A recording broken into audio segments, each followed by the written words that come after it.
All right, Success for Life podcast back. We're on a two. I've packed all of a sudden with podcasts. This is usually my downtime, as you can imagine. We're getting towards Christmas, but I'm all of a sudden packed over these days with it. I'm excited with my guest today, Joey Drollshagen. This is going to be a lot of fun. So kind of hang on to your seat.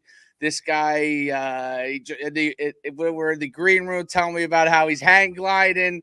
He takes life by the throat and he goes after it. So I'm excited to talk. This is going to be a lot of fun. Welcome, Joey. Welcome to the Success for Life podcast.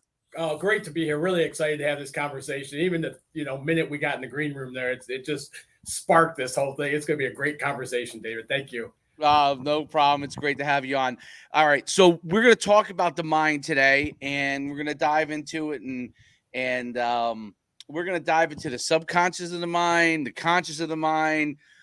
I've done a few podcasts on the mind, so and everybody has a slightly different take of how they're doing things, and so I really want to dive into it. First, before we get into any of that stuff. Tell us a little bit about your background. What you did before and how you got into this. Absolutely, David. And, I grew up in a very low income blue collar family in Detroit, Michigan. 5 kids. My mom worked all night as a court reporter, dictating and full time. And my dad worked in heavy equipment and just beat the heck out of himself with, knee replacement, hip replacement, multiple back surgery. And I saw them exhausting themselves and living under that burden of stress and everything else my entire youth growing up. And I swore at 9 years old, I had an instance happen. I went over a friend's house and hung out, and his dad gave us $20 and told us to go to Dairy Queen, take our bikes to Dairy Queen. My family, you had to save up to do that, and so I noticed that difference in energy. And I went back home and it was like, man, I'm not living like this. You people are not doing something right, as a 9-year-old kid, right? And then I went into my adult life with those same struggles over and over again. I struggled financially, regardless of my income. Life had to be stressed. If something came easy for me, I thought I was doing something wrong. Like I thought I wasn't following the path right if it unfolded with ease, And I started going through that. And at 22, I became a student of the works I do today. And as I stepped deeper and deeper into that over the next almost 3 decades, I've learned so much about the total mindset, the conscious mind, the subconscious mind, and then that programming within the subconscious mind, which is all of our conditions, habits, paradigms, all that. And that's that voice we hear in our head that when we get an idea to do something, it'd say, well, who do you think you are? How are you going to do that? Look at where you come from, and that thing that continually pulls us back into the struggle. And I could do nothing different about that until I learned about that motherboard in that subconscious that hosts all of that conditioning. That's playing that's the voice we hear in our head. Once I started understanding how to shift that and how to reprogram that, all of a sudden doorways started opening. And I built a career coming from a family like that. I built a career in an executive vice president position, building massive territories, leading organizations that were in bankruptcy back into profitability within record timing and stuff. And like, if you ask me inside of myself, I'd tell you, I can't do that. There's no way. I don't have the ability to do that. But shifting that subconscious opens up doorways. And so then I resigned from corporate America about a decade ago. And I went off on my own, and it was helping people transformation, helping business owners, realtors, people in personal transformation, personal development to really get that mindset in alignment, that conscious mind of where we focus on in alignment with that programming, because it's in the subconscious that triggers our brain waves and tells us which actions to take and which ones not to take because of fear, doubt, and worry, or why we're not that's not possible for me to do, so then we don't take that action and stuff. And so understanding the knowing is in our conscious mind of what we want, and that's often so far out of alignment with what our subconscious programming is playing to us over and over and over, and that's how that disconnect comes in. So does that make sense, David? That makes perfect sense. Yeah. And so what was the impetus for taking yourself from saying, hey, I grew up a certain way, I grew up in a similar fashion, okay, and divorced parents, Mother financially struggled, still struggles.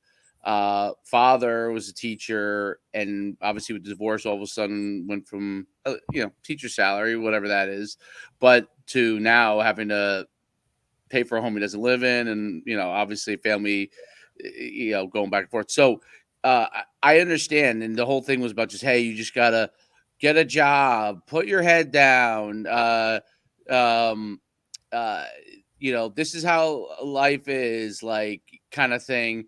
And even though I was a great athlete as a coach and stuff, because that's what he was, he'd be all about, hey, doing the best you can, and you could be anything you want to be, but you would see that, and he was that way as a leader, but as far as from a financial standpoint, it was like there was no, and it's because of how he grew up, right? They grew up poor. Yeah. So it becomes ingrained in his head. So he was this great leader outside of that, like with leading kids, and to instilled that in me, but from the financial standpoint, created a limitation, which then begins your programming. Every time you start to prosper, you look over your shoulder, is like, is there some sort of trick going on here? How am I prospering, right? And you started to talk about that. So I want to dive really into that. Yeah, absolutely. Where is this? What is this programming that happens to us, good or bad, right? Because there are people that Sure. who come from a lot of money, have certain programming financially, but maybe not relationship wise, or maybe not, you know what I'm saying? I do. So what is that programming wise? What is that like? And what is the impetus for people to start to move out of that realm?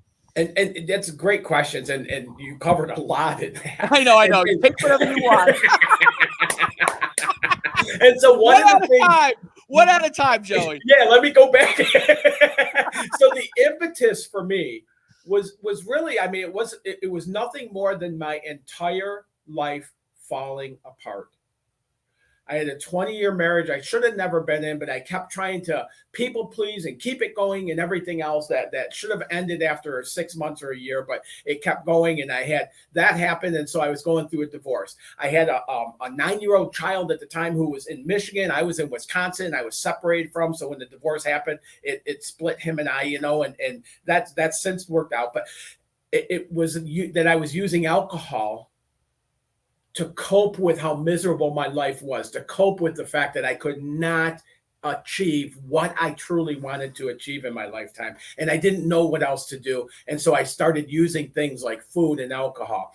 And then what really capped it all off is my dad passed away. And then within a year, my mom just didn't want to be alive without him, and passed of natural causes. And I found myself an orphan. And all of that was enough for me. Now, I'd already been doing these works, and I had been in coaching programs, and I had been in, school. I was getting certification after certification in coaching and stuff. But none of that really rose me up. It was when all that stuff happened and my life literally fell apart that I was like, man, I don't want to live like this anymore. And within that spark, and right about that same time, I have done a lot of work with things like The Secret and manifestation and law of attraction and all of that stuff, alignment with church things. I'm also a minister, so I deliver Sundays. So I had all that stuff already going. But once I understood the subconscious mind and how we can never get beyond our conditioning, I started realizing that's what's trapping me right there.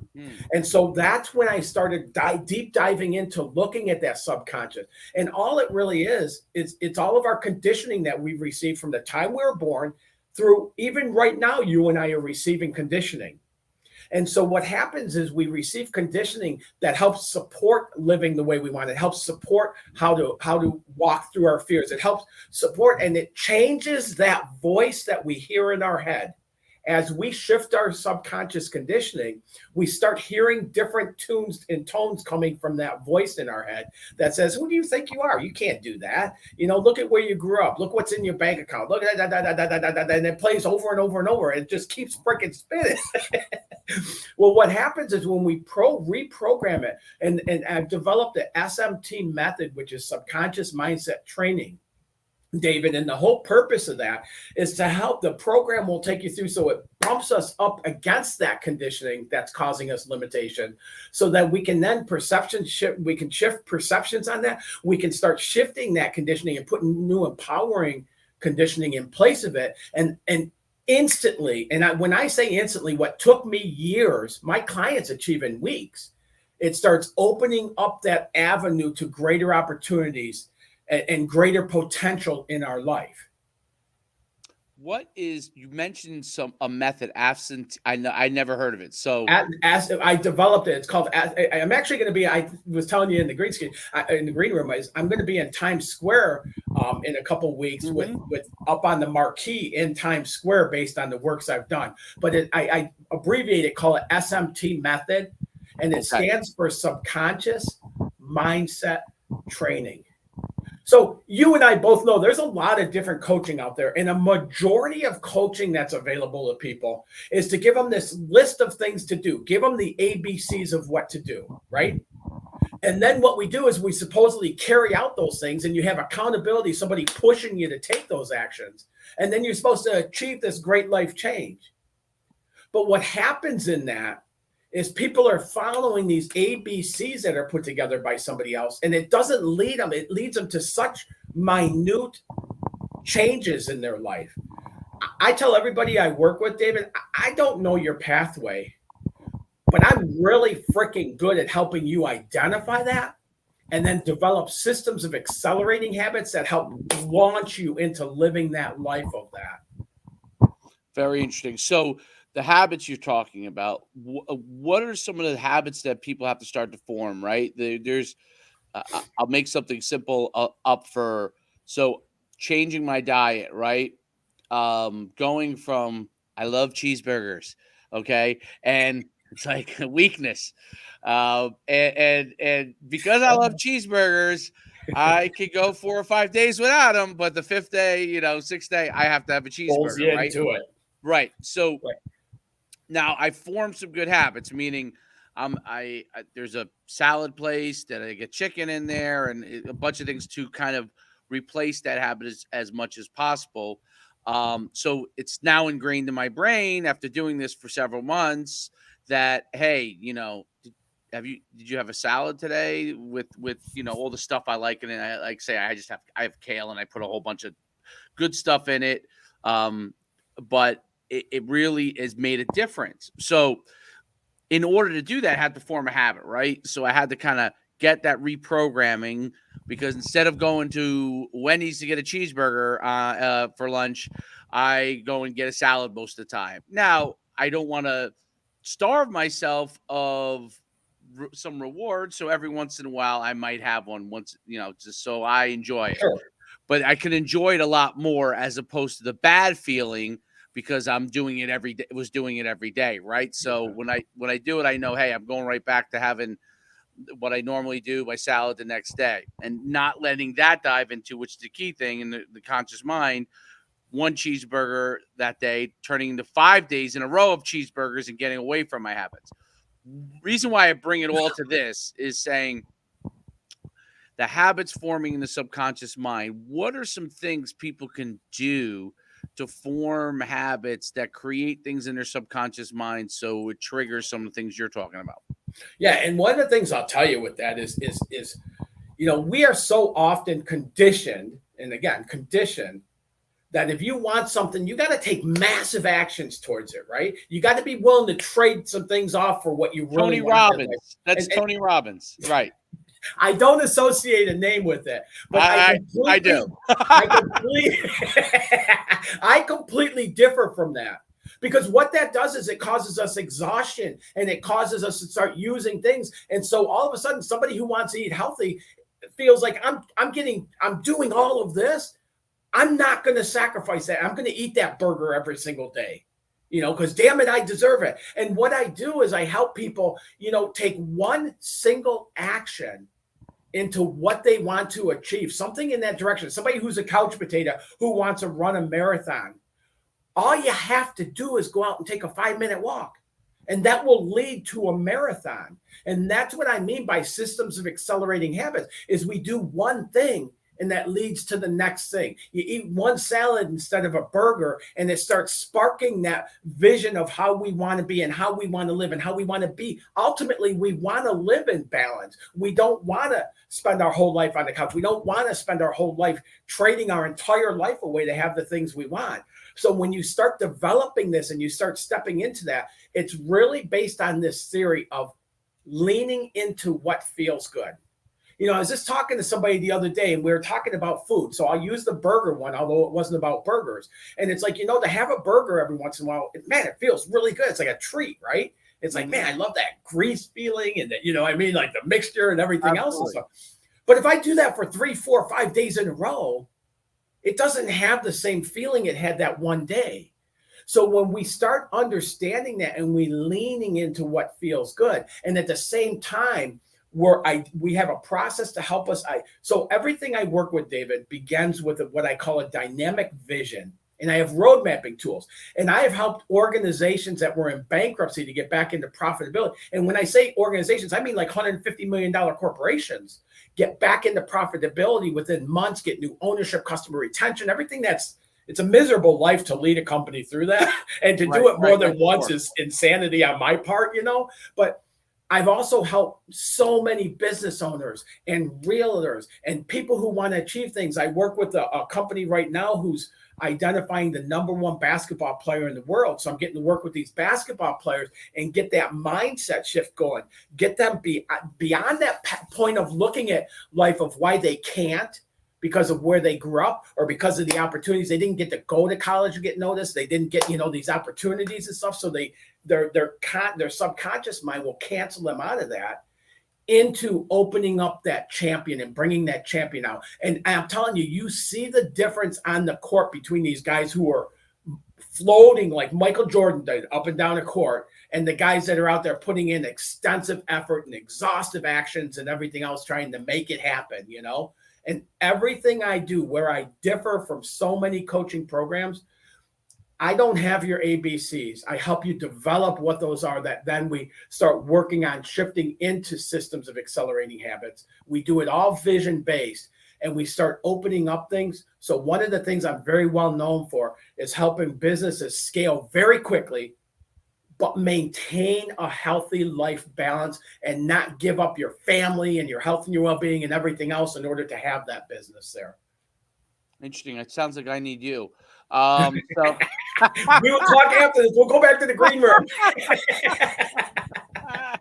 I don't often say that too, because I interview over the last 4 years. I've been interviewed probably 1,000 people, but it's something that's obviously I think you hit on a couple of really good points there. So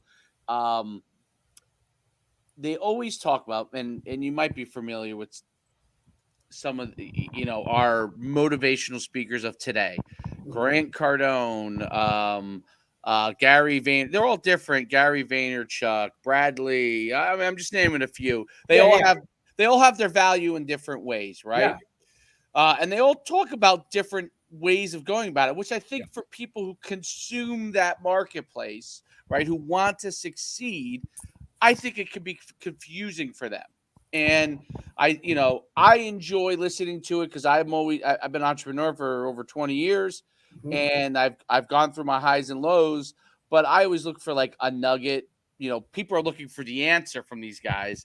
I really look more for a nugget that might help me in my daily. That can help. You know, I don't put all in. Like there are people I look at the comments. People are all in on Gary V. Like Gary V. Like they think it's the gospel, and he's not the gospel. He's really take away a good nugget that might help you. So the reason why I talk about that is their overall theme. Now, not Cardone. Cardone's theme is a little different. But Gary, let's talk Gary for a second. Gary's theme is, 50,000 posts a day on social media. This and that. And I'm viral on social. I got a 600,000 followers in this Twitter account, 230,000 followers in this. Yeah. And all I have found that you're doing really well. Right. And all I found that it really does. Now, obviously, it's helped my business. Okay. So I that part, he's right on.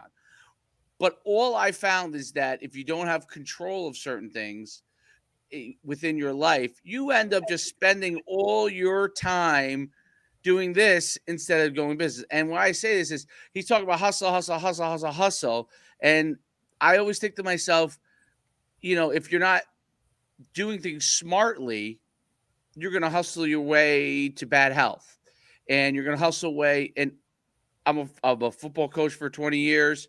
Mhm. I see what at the college level, many of my friends, college football is so in the NFL. It's so all encompassing.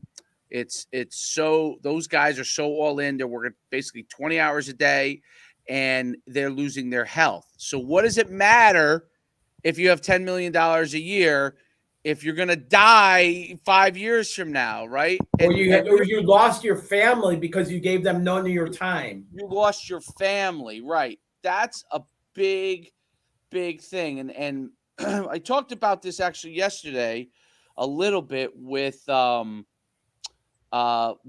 guest. I just know him as Billy Shoes, but he is a gentleman that was paralyzed as a college student, and he's now built this business from the ground up. And we talked about scaling, and we talked about doing it smartly, and how you could do it where you don't lose yourself and all that kind of. I thought he had really good insight in that standpoint. Yeah. And so you see all this stuff out there. They're like, go harder, go faster, go more. And what does it all lead to? Are we trying to accelerate our deaths? I mean, is that what we're trying to do? It leads to exhaustion. It leads to burnout. Like, here's one of the things that I found. And let me just tell you, over the past 30 years, 28 years or whatever, I've invested like tens of thousands of dollars in the coaching programs. I've done multiple, like one-on-one and groups and this and that and everything else and stuff. And one of the things, it took me a long time to learn this, but one of the things I started looking at is there's these people who find their success pathway, right? Grant Cardone, I like all three of the gentlemen you talk about. I look up to them, but they're not my pathway. Correct. What they've taught me really is to identify my pathway, because do you know what percentage of people that do the coaching programs and everything else? I don't mean to be disrespectful at all, but do you know what percentage of people ever achieve the same results that they have? What? Less than 1%. I believe it. And the reason being is their pathway works for them. Man, Tony is the most intense person. And I haven't met him. He's the most intense person I've ever met. I don't have that intensity. I can't follow that massive actions and get. I'm getting excited here, but I can't follow massive actions and get results out of that. I get burnout and I get fatigue and that's why the whole specialty of what I do and where I differ from all of that, I don't know your ABCs. I'm really freaking good at helping you identify your pathway. And I have systems set up in various ways to do that so that you walk away knowing your pathway to success. And what works for you, David, will never work for me. And it'll never work for somebody else and somebody else. And that's why I tell people I use my history and what I've learned and how it's impacted me as a way just to motivate people. But you have your pathway that you're on. So the best I can do is help you identify what that is and do so quickly. And that's the reason the name of my company is IFGT Life Coaching. And the IFGT stands for It's Freaking Go Time. And that's really what it is. It's time to get in there, identify what that is, make those shifts. And all of a sudden, every client, almost 1,000 clients over the past decade, every client starts having breakthroughs with out of the blue opportunities and things working out in ways that they could not have constructed through their logical mind.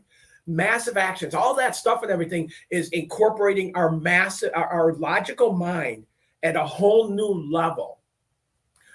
But the way to ease and the way to open that stuff up in our world and the way to do so quickly and the way to scale quickly and whatever it is that we want to do, it doesn't come between our ears. So we have to tap into and utilize all of our mental faculties. And two of the ones I utilize a lot that are really skipped over is our imagination. When we develop that vision, we're utilizing our mental faculty of imagination. And then we have things like intuition and things like that. And when I'm going massive, when I'm going 150 miles an hour, my intuition is silent. I don't hear it at all. Does that make sense? Yes. So And when I was trying to first are we started trying to developing, bring out our intuition? We're trying to bring out our ability to find our path, and that's I mean, how, like, so what's confusing to me, I guess, is yeah, the bringing it out, right? So, um, and identifying like which way you're gonna go, and knowing, you know who you are. You learn about what your strengths and your weaknesses are. Those are all obviously important things. Translating that to getting out of your limiting mindset. Everybody has different limiting mindsets. How does, like, beyond, like, I can start doing habits that works. yeah, Is you can. there any like technique that you may use that's different than anybody else out there? Yeah, I mean, and it's not just what I use in the tools. The SMT method is standalone as far as the way it's put together. And I've had mentors like Mary Morrissey, Bob Proctor, and things like that. So it's an accumulation of all of this growth. Some Tony Robbins things and stuff like that, that intensity and stuff, and how we tap into that stuff. So when you look, everything is an accumulation of what the best way of doing it is, but also the easiest avenue to achieve it. So when you and I were talking about that burger, right? And so one of the ways we change this now, David, so many people I come across, and I'll say to them, what's your greatest desire for your life? And they go, I don't know. Right? Yeah, And of what course. happens is we start living by the situations, circumstances, and conditions that come up in our world have such a high influence on us because we don't have anything else that's driving us. We get caught in the busy work instead of the vision. We do. So now when we develop a vision for what that is, you could take that person who's eating, and I'll tell you, everything I do, I was like the guinea pig for. Everything involved in the SMT, I was the guinea pig. I ran 150 miles an hour. I had two businesses and traveling every single week for building territories and building a house and the builder's license and the pilot's license and all this at the same time, which led to that burnout. So I was doing all of that stuff, going 150 miles an hour, and life was so freaking hard. So when I talk about this stuff, I have firsthand experience with it. I have the experience of shifting that into how I get to live today. And I have the experience of taking 1,000 clients through this over the past decade and seeing their life completely transform into this. So what did you do to shift it? What did you do to shift it for yourself? What there's was an it? entire process I followed, but the first part of it was my awareness of how miserable it really was. And then once I developed a vision, I call it a dynamic vision. I had road mapping tools and stuff. But once I developed this vision for my life and I saw myself lifting, working out and having a body that showed I worked out, and living healthy and having moderation in my life, having time for downtime, having things that I enjoy. What do I want? Where do I want to go? What kind of things do I want to do? The hang gliding is one of those. So is fishing and motorcycling and jeeping and all the things I do. I live my passions in my life. So once we get a vision for that, then all of a sudden, as we start opening up that vision, we're going to bump up against that conditioning, right? Because all of a sudden it's going to be like, well, who do you think you are? You can't jump off a 2,000 foot mountain with a hang glider. Like you're too afraid to do that. And then all of a sudden I'm doing that, and so it bumps us up against that so that we can shift that and put new empowering programming in place of it. And there's an entire process I take people through, but overall, in general, that's the process we follow. Interesting. So have you ever heard, who Lou Holtz is? Yes. So Lou Holtz had in I can't remember which book it was, but in one of his books he had wrote that, and it was very humorous because he had lost back many years ago. He lost his coaching job, was fired as an assistant, and he started writing down. He was home and he started writing down all the things he wanted to do in his life. Yeah. And he came up with like 8 things. And he wrote that down and he showed it to his wife and he was all excited. And his wife you have to put one more thing on there. And he said, what? Get a job, But he had 100 and he always has great stories. But Yeah. he had these 108 things. What was really interesting about it was of those things, and this when he wrote this book, it was, as the time it was about almost 15 years ago, maybe 20 years ago when he had written it at the time. He had done like 104 out of the 108 things in his life. Nice. So what was interesting, it always sticks with me, a simple thing like just what are some of the things you like to do in your life, and just writing all of them down by actually writing it down and visualizing it. He created the impetus to be able to start making it happen without him actually, he hadn't even yet taken an action, but now in his head, these were things that at some point in his life, he wanted to do. Yeah. And I guess you could always revisit that, right? You just have this, in his case, a piece of paper, right? Yes. And in your life, as you knock down one, let's say, you're going to live, let's say, hopefully you live 90 years or 85, 90 years, maybe more for hopefully some people. But let's say you lived 85, 90 years. You started that when you were 25, 30. If you think about out of 100, let's say it's 100 things. If you did 3 things a year, 4 things a year, you would do all of them by the time you would. And this is where it gets a little mixed up, and it used to for me, because I used to hear stuff like that, and I go, man, I want to be that way. Like I got excitement. I want to live this exciting life, And then I walked away going, man, what's the matter with me? Because I would get one of those items there, and my voice would be saying, well, who do you think you are? You can't do that. Come on, like, be realistic, right? That's one of the things, that's conditioning, And I couldn't get over that hurdle. And so what happens a lot of times, I describe things as like the masses, the 82% of the people who never achieve what they really want to achieve in their life at the level they want to. So they live much more mediocre lives. They settle. Where, okay, I want this, but really I'm going to take this, and that's okay, and I'm going to be okay with it. They settle. And then there's the crushers, those top producers, the people who achieve what they want to achieve, and they make it look easy doing it.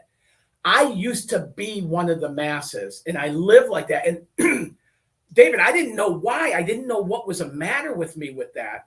But what happens is, when you look at the thinking model of the masses, is as soon as they get a spark of an idea, they instantly, that voice starts speaking up, and it beats it up.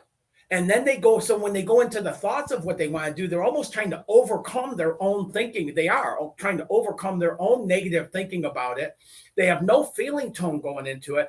And most people's desires die right then and there in that feeling tone, without having a single action taken in it. And that's what I experience, and the clients I work with experience in whatever area they're in, where they're stuck, over and over and over again.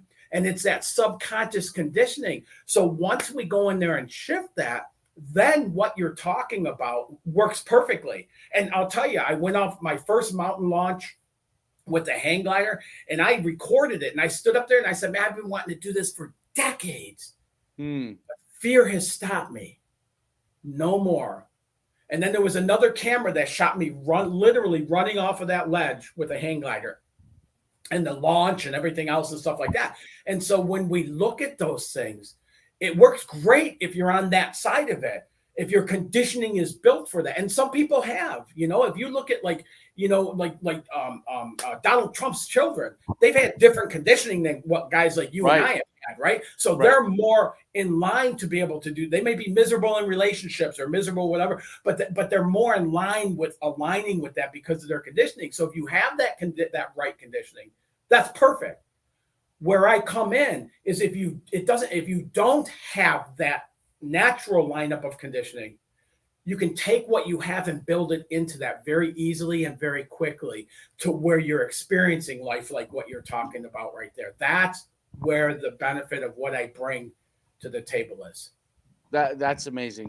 That's that jump to being able to think an ideal of what you want to happen, and to be able to make it happen, and to do it in a comfortable fashion in your own way. It sounds like really what you're trying to help people do, versus trying to be like him or like her. And because you're not them, you're not going to do what they do. And their pathway is not going to work for you no more than your pathway would work for them. So it's identifying. So instead of, the robotic conditioning we get from school, again, everything we talk about, I can bring back the conditioning, Right. but that we both do this work. And if you do a certain level of it, okay, then you get to pass and go on. And if I don't, then I have to repeat, and we set up that robotic follow A, B, and C. Follow this model, boom, boom, boom, robotically, right? And we're taught that through school. We're taught that through.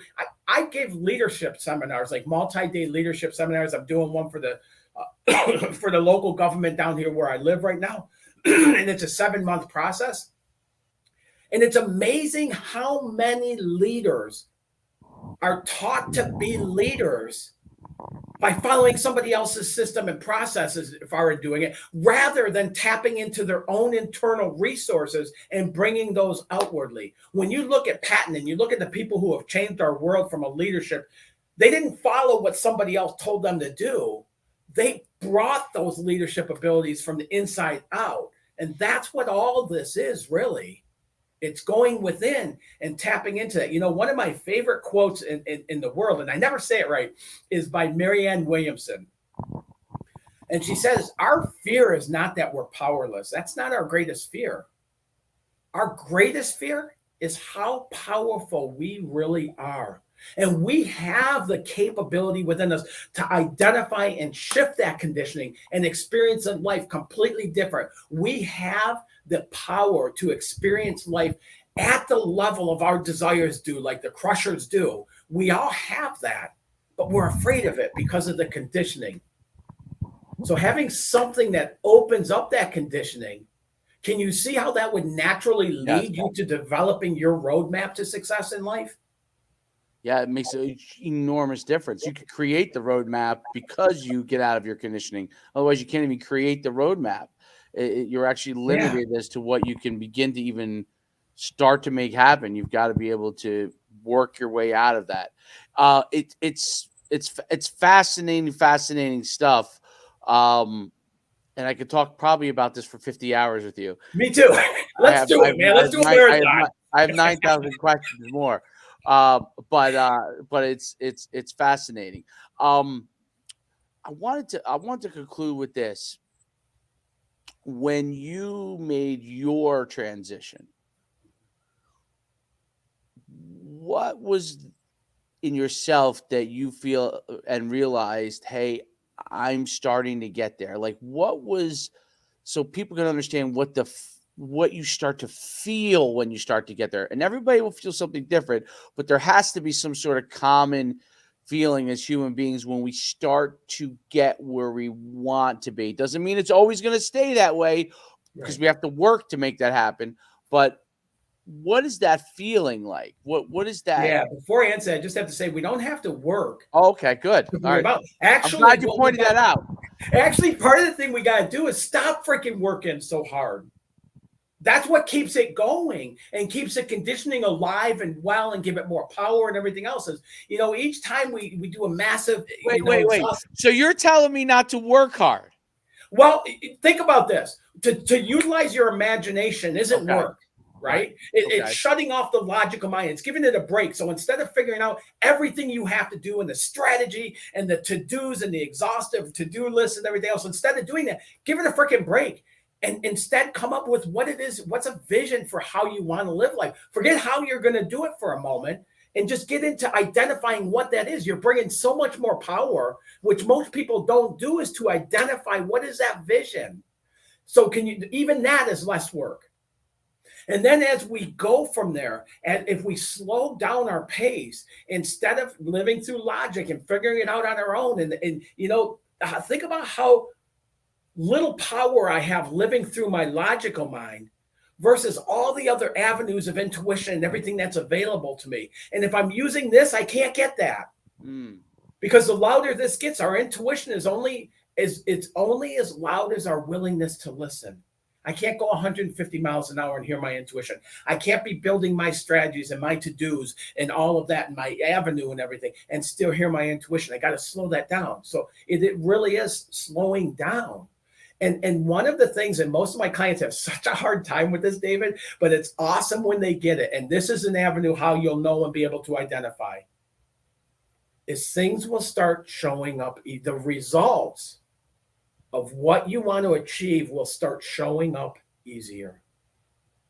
There's less effort. There's more of a flow. We hear all the time about in a canoe, and we can either go with the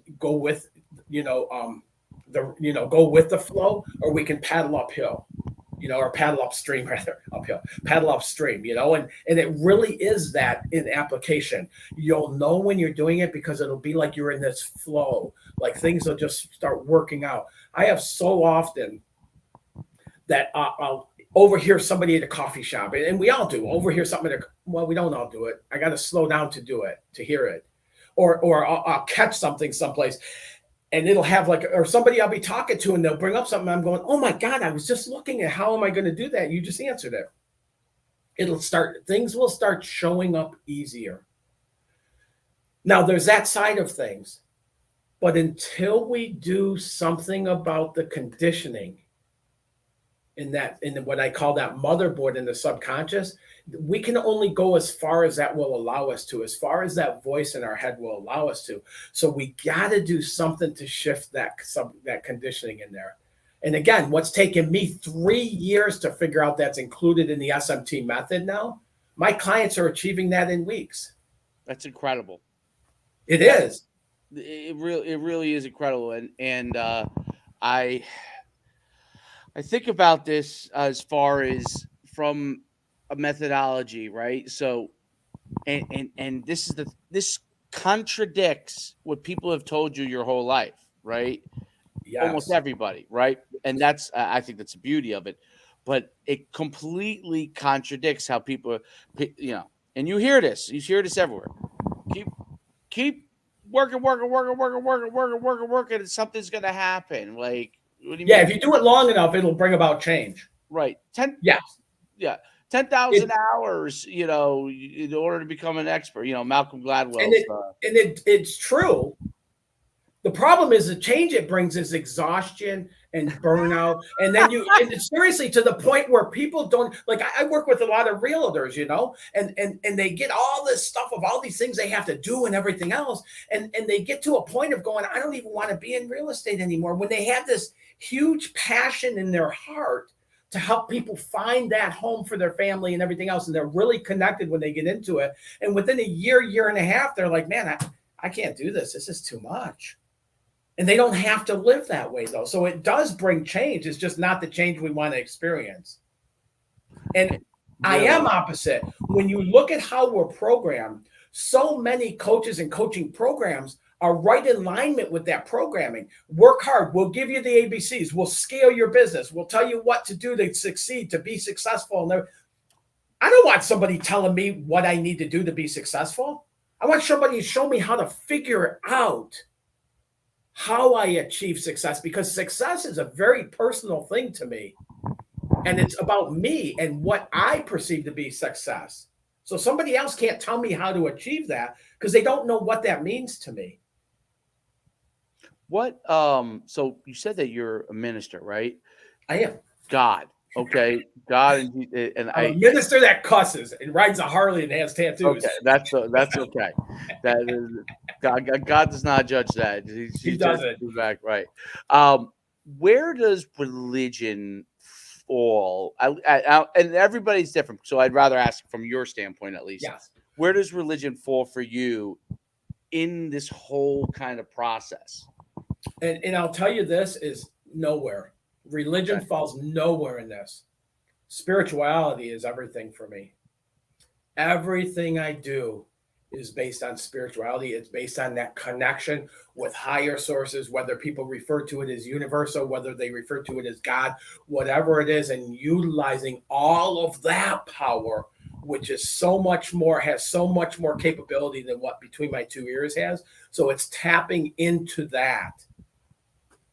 Interesting. Do you think that religion can be a positive for developing getting out of that limiting mindset, or a negative? Meaning, do people create it as an albatross on themselves? Or I guess it depends on the person. Maybe I'm answering my own question. Well, we're kind of going personal too, because what I would tell you, for me personally, religion is conditioning.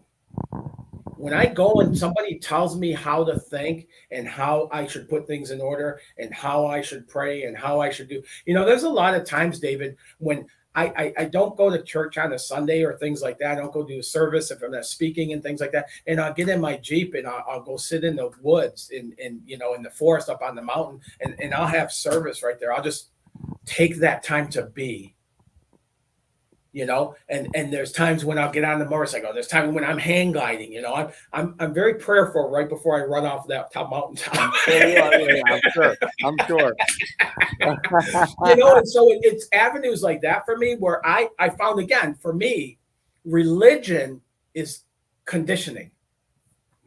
Spirituality is where I start developing a one-on-one relationship with that power that be in my life. I choose to call God, but universal power, universal principles, things like that and stuff. It's where I start taking that and people can explain it to me, but I make my own decisions on building that one-on-one relationship. Interesting. In the end of all this, what kind of results for people working with you? What are they achieving in the end? Complete breakthroughs. Now, one of the things I'll tell you is I have 100% money back guarantee. If somebody works with me, whether they come to me for business, personal development, whatever, and everything is personal transformation. Even people I help in business that are staunch business people and stuff going, forget about that personal development. I want business. And I know it's all that. So but incredible breakthroughs. We come out of the gate developing that vision, and then, like I said, I guarantee people that we start moving and opening up that vision in our life, shifting that subconscious conditioning, and doing so within a matter of weeks. So people, when I work with people, they have a 100% money back guarantee that they're going to get results, or I'll give them their money back. And I'll tell you, out of 1,000 clients that I've worked with, I've had one client, and she didn't ask for her money back, but the first week we worked together, she was in real estate, and she said, well, I need to send you every week what I've achieved, what I'm going to achieve at the beginning of the week and what I achieved at the end of the week. And so I go, I don't need you to do that. She goes, I need to do that. And I go, okay. Well, then the second week, she called me. She goes, I need you to build a form that I need to fill out every day and send to you. And so, being young in it and stuff like that, and I want to serve, I go, okay. The third week, she goes, if I don't call you every day at 5:00 and tell you what I did that day, I need you to call me. And I go, you know what? This isn't going to work.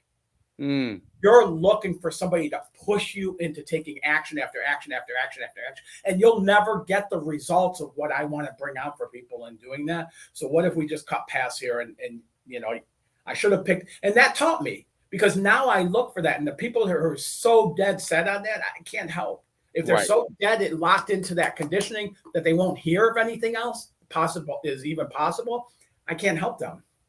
Interesting. Very, very, very interesting stuff. Well, I'm mind blown. Tell people where they can find you, follow you, get a hold of you. What's the best way?